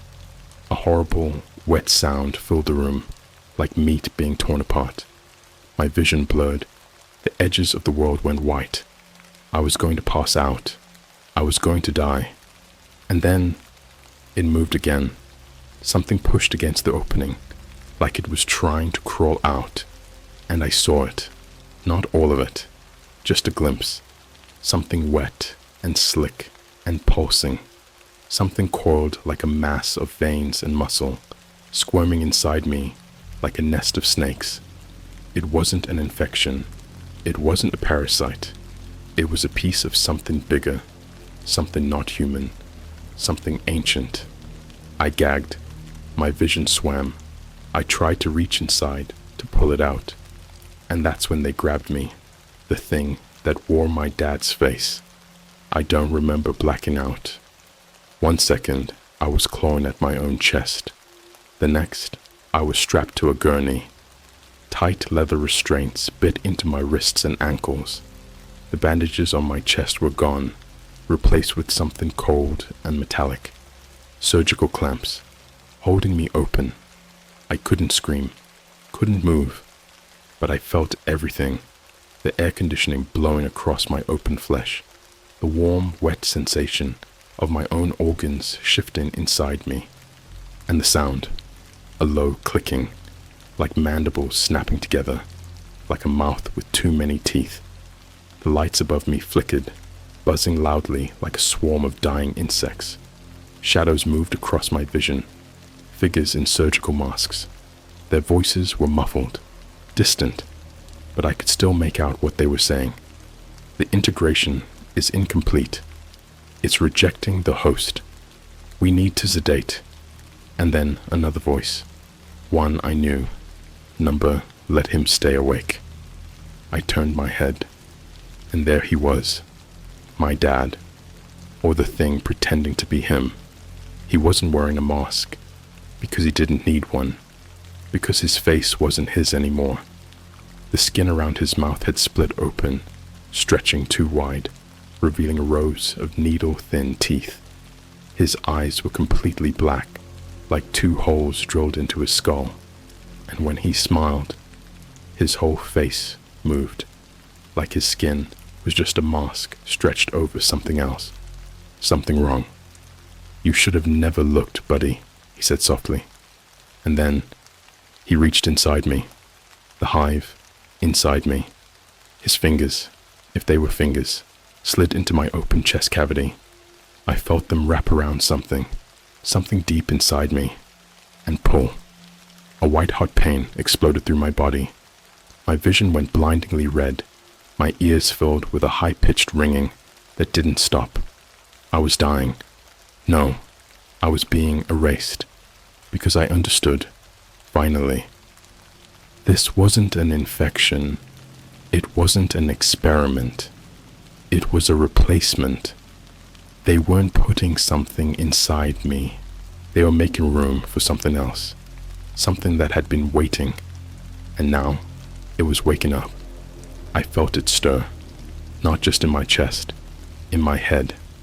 A second set of thoughts that weren't my own, memories that weren't mine. A voice, whispering, "Let me in." My vision started to flicker, like a video feed cutting out. I saw things that weren't real.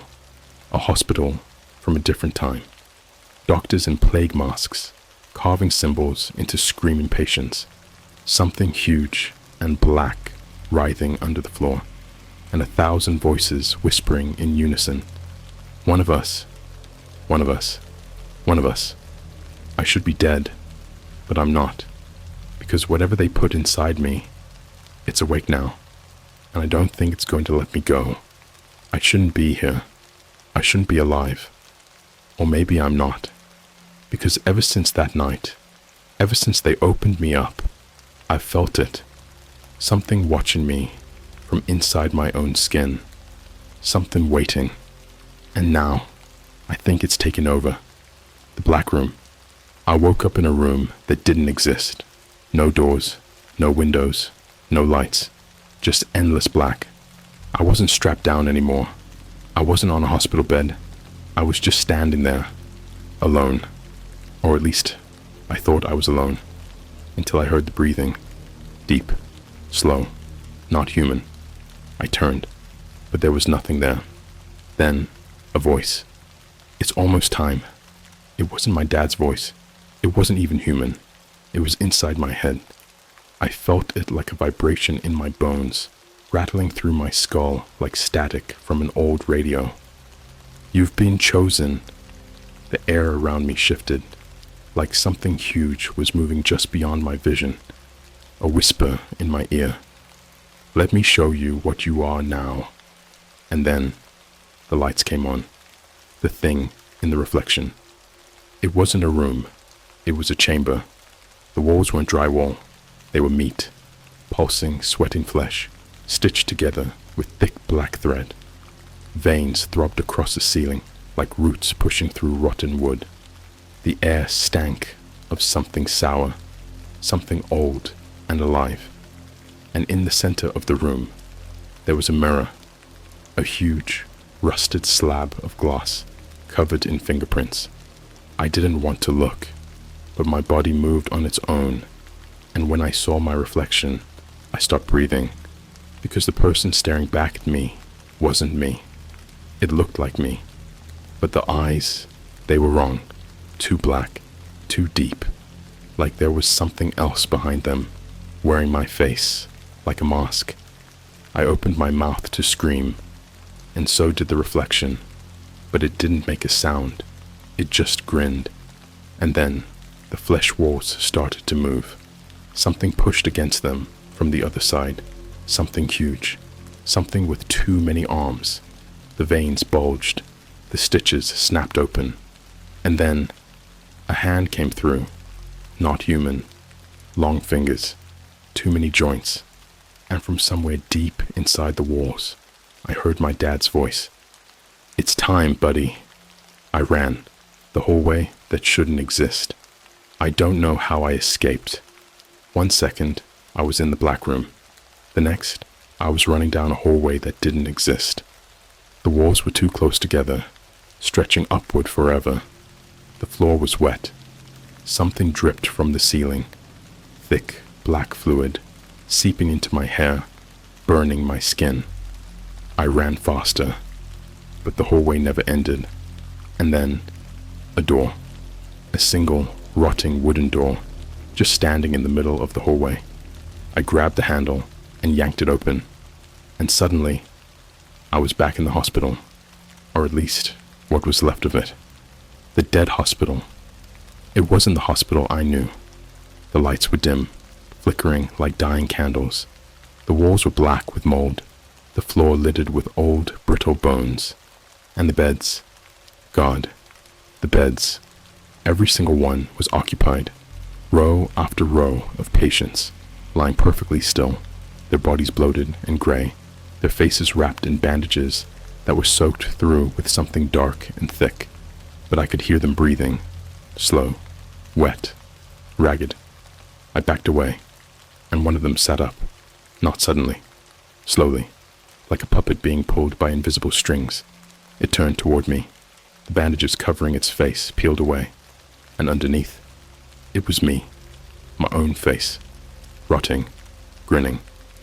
It's almost time. The words didn't come from its mouth. They came from behind me. I turned, and my dad was standing there, or what was left of him, the thing wearing my father's skin. He wasn't human anymore.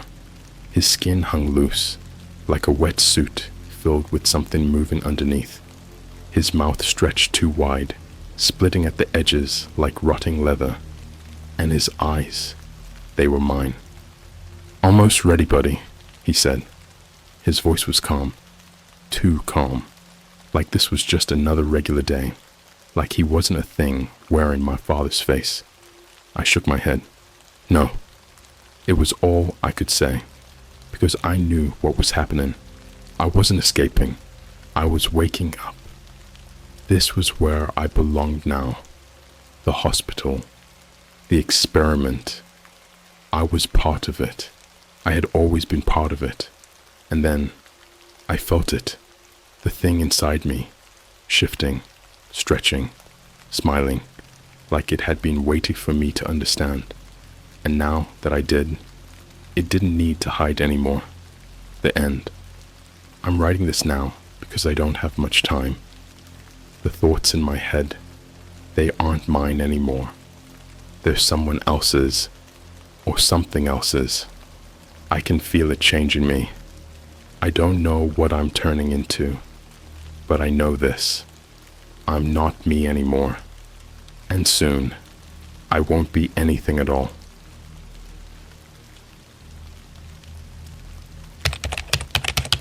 I watched a dark web movie. I lived 1 year isolated, and I didn't even know it. Alright, before I get into this, let me just say, I'm not some tech whiz or deep web junkie. I'm just a regular guy. At least I was. Now I'm not even sure I exist the way I used to. This story isn't one of those stupid creepypastas where someone gets a cursed DVD and dies in 7 days. This actually happened to me, and I don't care if you believe it or not. I just need to put it somewhere so I don't lose my mind completely. This all started with boredom, the kind of deep, gnawing boredom that makes you spiral into weird corners of the internet at ungodly hours. I wasn't even looking for anything creepy. I was just scrolling, clicking on whatever caught my eye. Then I found the post. It was buried deep in a Reddit thread about the dark web, one of those endless discussions where people share horror stories, most of them probably fake. The title was simple: the most cursed movie on the internet. Do not watch. Clickbait, obviously. But here's the thing. I love that kind of stuff. Creepy internet rabbit holes, unexplained mysteries. I eat that up. I clicked. The user who posted it was deleted, which only made it more intriguing. The post itself was short, almost like a warning. This isn't a movie. It's something else. If you watch it, you won't be the same. No one who's seen it talks about it, because no one knows how to explain it. The video doesn't just show you things. It takes things from you. It's like staring into a mirror that stares back, but the reflection isn't you. I made the mistake. Please don't. Underneath the post, there was a link. It wasn't a YouTube or Vimeo link. It was some scrambled mess ending in .onion. That meant dark web. Now, here's where a normal person would have stopped. But me? Nah. I was too curious. Too stupid. I copied the link. Opened Tor, the browser people use for the deep web. Pasted it in. At first, I thought the link was broken. The page loaded slow. Pitch black screen. No text. No images. Just a single red play button floating in the middle. That was it. No title. No description. No timestamp. At this point, every instinct was telling me, don't do it. But there's something really messed up about human nature. When we're told not to do something, it makes us want to do it even more. It's like a sickness. So I clicked play, and that's when my life ended. The screen flickered, like an old VHS tape struggling to start. At first, just static. Then, darkness. A room came into focus. Small, concrete walls, no windows. Just a single wooden chair, sitting in the center, under a dim yellowish light. It looked like an interrogation room, or a place where people get tortured in movies. Then I saw him. Or rather, I saw me. Sitting in that chair was someone who looked exactly like me. And I don't mean, oh, he kinda looks like me. I mean, it was me.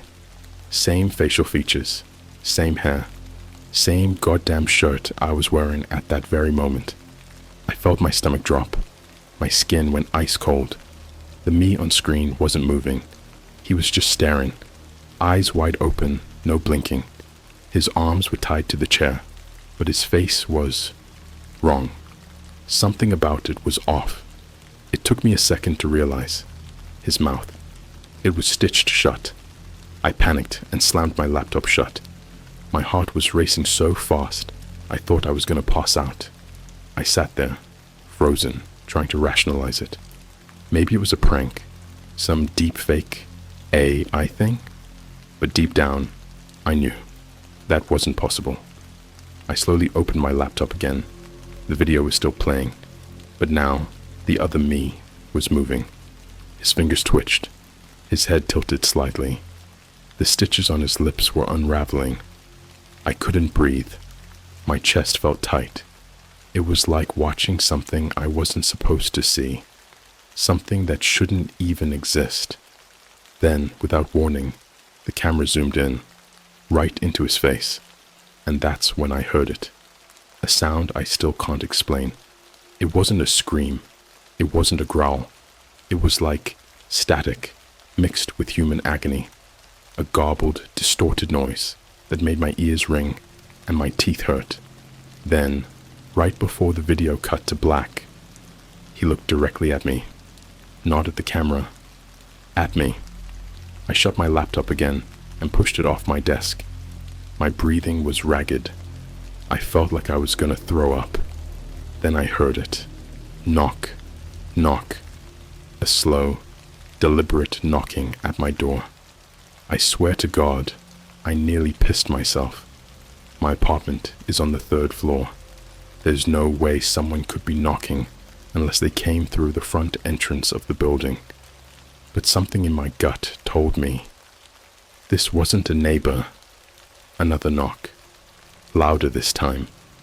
I stood up, legs shaking. My body felt like it wasn't mine anymore, like I was watching myself move in 3rd person. I crept toward the door and looked through the peephole. Nothing. The hallway was empty.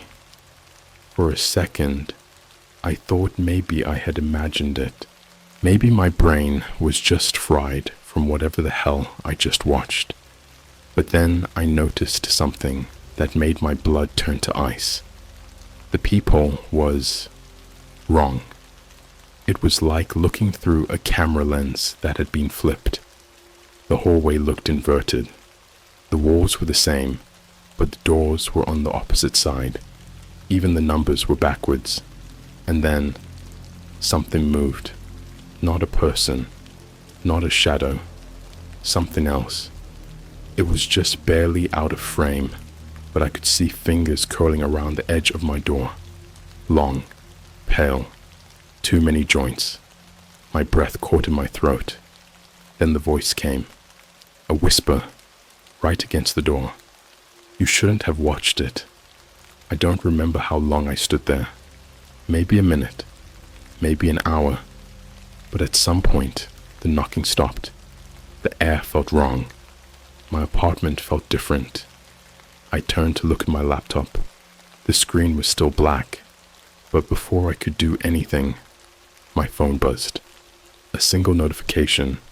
It was a message from an unknown number. You have 364 days left. I didn't understand what it meant. Not yet. But I would. Oh, I would. And by the time I figured it out, I'd already lost a year of my life. I didn't sleep that night. I couldn't. I just sat there in my freezing apartment, staring at the blacked out screen of my laptop, waiting for something to happen. That message, you have 364 days left. It looped in my brain like a broken record. Left for what? What the hell had I watched? The knocking never came back, but the silence was worse. At some point, my body gave out, and I must have passed out sitting upright in my chair. When I woke up, it was daylight. For a moment, I almost convinced myself that it was just some messed up dream, that I'd overworked my brain with too many creepy internet stories. But then I looked at my phone screen. The message was still there, and the date at the top of my phone, March 3rd, 2024. But that wasn't right, because the last time I checked, it had been March 3rd, 2023. I sat there, staring at my phone, feeling my entire reality fracture. My mind scrambled for a reasonable explanation. Maybe my phone was glitching. Maybe I had set the wrong date. But then I saw my missed calls, the messages, the hundreds of notifications from people I hadn't talked to in a year. My best friend, Adam. Dude, where the fuck are you? My mom. Please, baby, just tell me you're okay. We won't ask questions. We just need to know you're alive. A number I didn't recognize. Consider yourself lucky. Most people don't come back. My fingers went numb. I scrolled frantically, seeing message after message after message. Some people had stopped trying. Others assumed I was dead. And the worst part, I had no memory of the past year. I looked down at myself, my hands, my arms. I looked exactly the same. No beard, no hair growth, nothing. As if not a single day had passed. My apartment looked untouched. The same coffee cup I left on my desk a night ago was still there. But my fridge? Everything inside was rotting. Mold crawling up the sides of cartons. Meat liquefied into a black, reeking sludge. Expiration dates from a year ago. It didn't make sense. None of this made sense. And then, something even worse happened. I heard a noise. Not from my apartment, not from outside. From my laptop. The screen was still black. The video wasn't playing anymore. But as I stared at it, I realized it wasn't off. It was reflecting me. But the reflection wasn't moving. I lifted my hand. The reflection stayed still. I stopped breathing. My brain refused to process what I was looking at. Then, very, very slowly, the reflection tilted its head. My own face, my own body, but it wasn't me. It was something else. And then, it smiled, a slow, skin-stretching, horrifying grin. I shoved the laptop off my desk, sending it crashing to the floor. But the second it hit the ground, the audio started playing again. That same garbled, distorted scream. But this time, there were voices underneath it. My voice. I grabbed my phone and bolted out of my apartment. I don't know why. I had nowhere to go.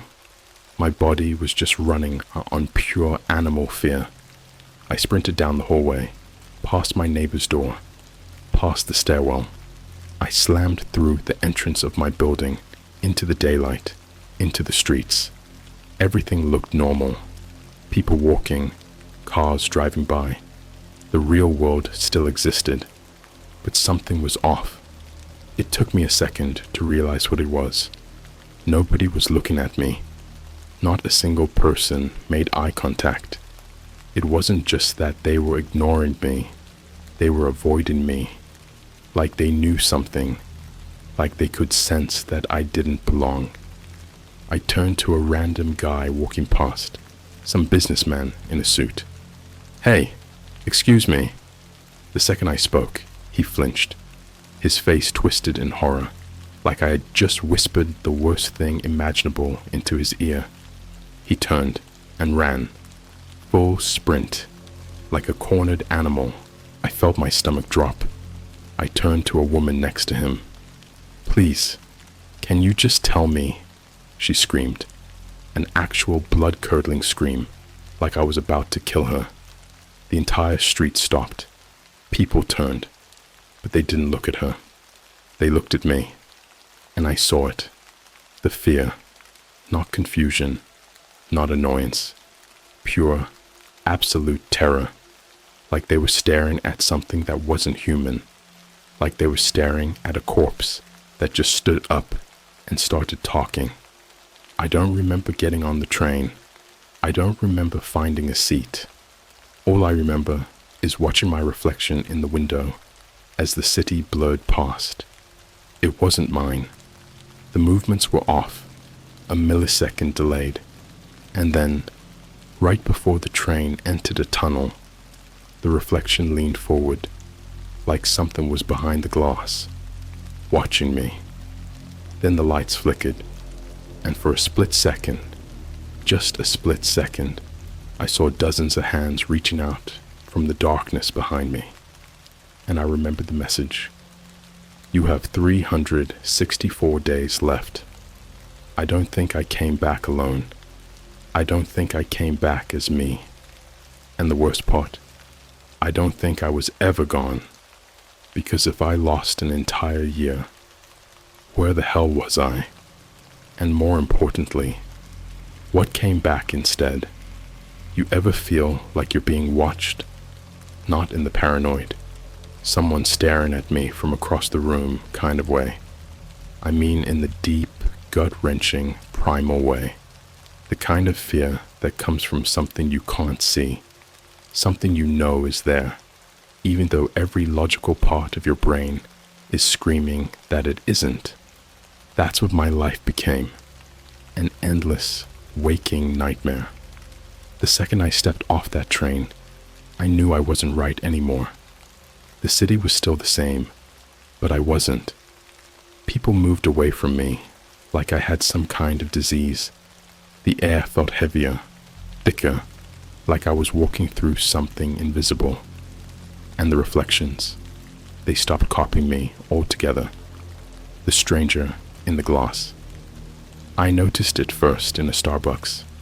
I was sitting in the corner, trying to convince myself I was still real, still human, still me. The barista had refused to take my order, just stared at me, pale-faced, eyes wide, like I had crawled out of a grave and walked inside. The other customers did the same.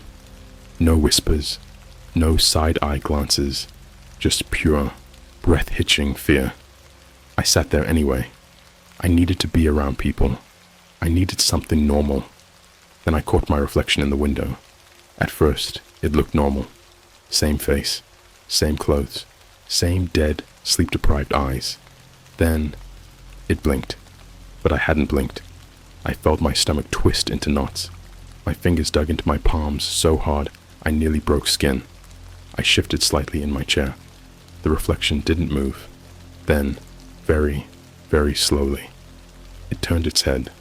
Not a normal turn. Number. It was too smooth, like a security camera panning. Then it smiled. Teeth too white, too straight, like they weren't mine. My entire body locked up. My breathing turned shallow. Every rational part of my mind was trying to tell me it was a trick of the light, a glitch in my brain, something, anything, except what I knew it really was. Then the reflection lifted its hand, but not to wave. It pressed a finger against its lips, a silent shh. I shot out of my seat so fast, the chair slammed against the floor. The entire Starbucks went dead silent. Every single customer was staring at me, not like they were annoyed, not like they were confused. They looked horrified, like they were expecting me to do something unspeakable. The wrong apartment I ran. I don't even know how far. The streets blurred around me. My brain felt wrong, like it was being squeezed through something too small. I needed to go home. I needed to lock the door, shut my eyes, pretend none of this was happening. When I finally reached my apartment building, I didn't even slow down. I slammed through the front doors, took the stairs 2 at a time, and rushed down the hall. Then I stopped, because my door was open, just slightly. A crack. I knew I had locked it when I left. My breathing turned shaky. Every inch of my skin was crawling, every instinct screaming at me to turn around, go back, run. But I stepped inside, because that's what idiots do in horror stories, right? The apartment was cold, not normal cold, not forgot to turn on the heat cold. It was sterile, dead. The air didn't move, and the smell. It wasn't rotting food, it wasn't mildew, it was wrong, like copper and static, and something burned. I took another step inside. My shoes made no sound against the floor. Then I saw it, my laptop, sitting on my desk, screen on, the video playing, but there was no one in the chair anymore. The room was empty. Just the chair, sitting there, waiting. And then my closet door creaked open. I didn't turn around. I didn't move. Because I could feel it. Something standing right behind me. Something breathing against my neck. Something wearing my face. The thing that came back instead of me. I don't remember passing out. I woke up in my bed. The lights were off. My room was pitch black. But I wasn't alone. I knew that before I even opened my eyes. The room felt full, heavy, like something was watching me from every corner. I reached for my phone. My fingers brushed against skin. I froze. The touch was cold, dry. Then a whisper, right next to my ear. "You're in the wrong place." I rolled off the bed so fast I hit the floor. My head slammed against the nightstand. Pain exploded through my skull, but I didn't care. I scrambled to my feet, gasping, heart pounding. The room was empty, but I could still feel it. I turned to my bathroom mirror. My reflection was wrong again. It was smiling, and for the first time, it spoke. "You were gone too long." The final message. I ran out of my apartment that night and never went back. I don't know where I went. I don't know how long I wandered, but at some point, my phone buzzed. A new message from an unknown number. 365 days are up. Welcome back. I stared at it, my entire body numb. Then another buzz. This one was a picture. I didn't want to open it, but I did.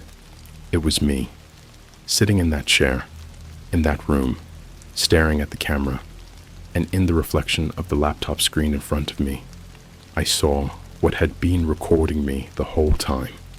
A faceless thing, with too many hands, and my voice, laughing. I don't know where to start anymore. I don't know if I even exist the way I used to. Since that night, I've been running. I don't know where I'm going, and I don't think it matters, because something is following me. Not in the way a stalker follows you, not in the way you feel someone's gaze on the back of your neck. Number. This is deeper, worse. It's like reality itself is rejecting me, like I wasn't supposed to come back, and whatever came back instead of me is trying to fix the mistake. The man on the security cameras. 2 nights ago, I was in a gas station outside of Chicago. It was one of those tiny, run-down places, flickering fluorescent lights, old refrigerators humming in the background, that stale smell of cigarettes and motor oil baked into the walls. I hadn't spoken to another human being in days, maybe longer. I stopped keeping track. The cashier was this old guy, probably in his 70s, watching some football game on a cracked TV behind the counter. He barely looked at me when I walked in. Good. I grabbed a bottle of water and a pack of gum. Something normal. Something to remind me that I was still real. Then I saw them. The security cameras. 4 screens stacked on top of each other, cycling between different angles of the store. At first, I wasn't even paying attention, but then I saw myself, standing at the entrance, not moving, just watching me. I felt every nerve in my body snap tight. I turned my head instantly, but the doorway was empty. I looked back at the cameras. The other me was still there. Same clothes, same face, same hollow stare. But then, he smiled. I ran. Didn't even buy the water. Didn't stop to explain. Just sprinted out of the store like a maniac. The old cashier must have thought I was crazy. But I knew what I saw, and I knew what it meant. The wrong shadow. That's when I started noticing the little things, like how my reflection was still off, like how people still wouldn't look at me no matter where I went, like how my shadow didn't always move the way it should.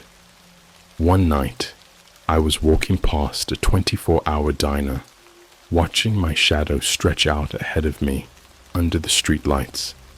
But then I saw it. It twitched, like it was lagging behind me. I stopped. It didn't. It took one more step forward. Then, slowly, its head turned. Even though I hadn't moved, I felt a cold sweat break out across my skin. Then the shadow did something that made my blood freeze. It lifted its hand and waved. I ran. Again. I don't think I've stopped running since. The missing person who was never missing. I don't know why I went back to my hometown. Some insane part of me thought maybe, just maybe, I could find someone who still remembered me the way I used to be. Someone who could prove that I hadn't just glitched out of existence. I should have known better. I arrived in the middle of the night, pulled my hoodie low over my face. I wasn't sure what I was hiding from, but I knew I couldn't let anyone see me. I went to the house I grew up in, my childhood home. Lights were on inside. I could see shadows moving behind the curtains. My mom was probably still awake. I stood there for a long time. Too long. Then, against every screaming instinct in my body, I knocked. Software. 3 taps. Footsteps. The door cracked open, and my mom was standing there. She looked exactly the same. Same tired eyes. Same soft wrinkles around her face. Same warm smell of cinnamon and laundry detergent. I thought I was gonna cry. I almost collapsed right there. Then she spoke. "Can I help you?" I blinked. She didn't recognize me. She didn't even look confused. She looked at me the way you look at a complete stranger. "Mom," I choked out. It's me." Something flickered across her face. Fear. "Sir," she said, stepping back, "I think you have the wrong house." And that's when I saw him, standing in the hallway behind her, watching me. Me. My own face. My own body. But there was something different. Something wrong. He was cleaner. Healthier. Perfect. Like the best possible version of me. And he was smiling. Slow. Cold. A smile that didn't belong on my face. Then he raised his hand and shut the door. The last warning. I didn't move for a long time. Didn't breathe. Didn't think. I just stood there, staring at the door, feeling my mind come apart piece by piece. Then my phone buzzed. A text from an unknown number. "Stop looking for answers." Another buzz. "You don't belong here anymore." My fingers shook as I typed a response. "Who are you?" 3 dots. Typing. Then, "I am you." I felt something shift in the air around me, like the entire universe was closing in. One more message. "Go back. It's not too late." I turned and ran, because I knew what it meant. I was never supposed to leave that chair. I was never supposed to come back. And now, the thing that did wants me gone. For good. I don't have much time. I don't even know who's writing this anymore. Is it still me? Or is it just some leftover scrap of my consciousness clawing at the walls of this reality, trying to convince itself it still exists? All I know is this. I am not alone. And I don't think I ever was the stranger in the photos. I started noticing the pictures a few days ago. It was a tiny motel, somewhere in the middle of nowhere. Some nameless, dust-covered place with blinking neon lights that said vacancy, even though I was pretty sure no one stayed there except people trying to disappear. I paid in cash. No questions asked. The room was disgusting. Stains on the carpet. The air smelled thick, humid, like something was rotten behind the walls. The TV barely worked. just static on half the channels. I didn't care. I locked the door, pulled the curtains shut, sat on the bed, back against the headboard, clutching my phone like it was the only thing keeping me tethered to this world. And then I made the mistake of looking through my camera roll. The first few photos were normal. Screenshots, old selfies, stupid pictures of my food from restaurants I didn't even remember going to. Then I started seeing him. Not me. Him. The other me. It was little things at first. A reflection in the glass behind me. A shadow in the corner of a mirror, standing too still. Then the photos got worse. A shot of me sleeping in my bed, but taken from across the room. A picture of my own back, like someone was standing right behind me. One of them nearly made me drop my phone. It was a group photo. Me, Adam, some of my old friends. A memory from years ago, before everything, before the video. But there were two of me. One standing with my friends, smiling, perfect, normal, and the other, wrong, standing in the very back, eyes hollow, smile too wide, looking directly at me, like it knew, like it was waiting. The room that wasn't a room. That's when I heard it. The knocking, slow, rhythmic, 3 taps. I turned toward the door, every nerve in my body screaming. I knew who it was. I didn't move, didn't breathe, just sat there, feeling my heartbeat thunder in my ears. Another knock, then the voice. Let me in. My voice, whispered, wrong, like something was learning how to speak for the first time. I grabbed my phone, scrambling back against the headboard. My fingers shook as I opened the camera, switched to the live feed, pointed it toward the door, and I saw him, standing in the hallway, face pressed against the peephole, not knocking anymore, not speaking, just waiting, watching. His hands were wrong, too long, fingers split at the joints, curling against the door frame like insects. Then he moved, through the door, not opening it, not breaking it, through it, like the door wasn't even there, like reality didn't apply to him. That's when I ran, the last exit. I don't remember how I got to the parking lot. I don't remember getting into my car, but I remember looking in the rearview mirror. He was in the back seat, not moving, not breathing, just sitting there, a perfect copy of me, except for the smile, the stretched, impossible, skin-splitting grin. My foot slammed the gas pedal. I drove, fast, no destination, just away. But no matter how far I went, no matter how many miles I put between me and that motel, he was still there. I could see him in every reflection, store windows, car mirrors, the glassy black of my phone screen. He wasn't chasing me. He wasn't trying to stop me, because he didn't have to. He already had everything he wanted. The truth I was never supposed to know. Somewhere along the road, my phone buzzed. Another text. From him. You took something that wasn't yours. My breath caught. My hands clenched the steering wheel. Another text.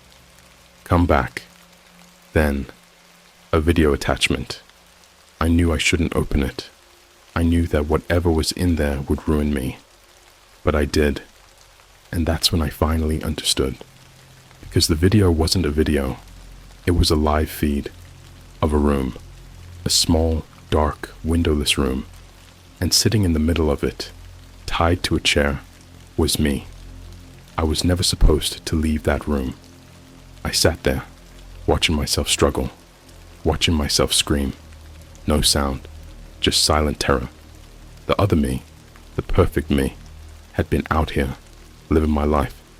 And I had been trapped, left behind in whatever that place was, somewhere between reality and a recording, somewhere that wasn't real. And the worst part, I remembered it now, the endless crushing silence, the cold, empty hunger, the feeling of being forgotten. It had been a full year, a year of screaming into nothing, a year of watching, waiting, begging for someone to notice, but no one ever did. And now it was his turn to watch, and mine to be forgotten. The final choice. Another text. You know what you have to do. I looked at my reflection in the car window, at him, at me, and for the first time, I smiled back, because deep down, I knew. One of us had to go back. One of us had to take the chair, and this time, it wasn't going to be me. So if you ever see a dark web link with no title, if you ever watch a movie that feels too real, don't. Because it's not a movie. It's a door. And once you watch, it watches back.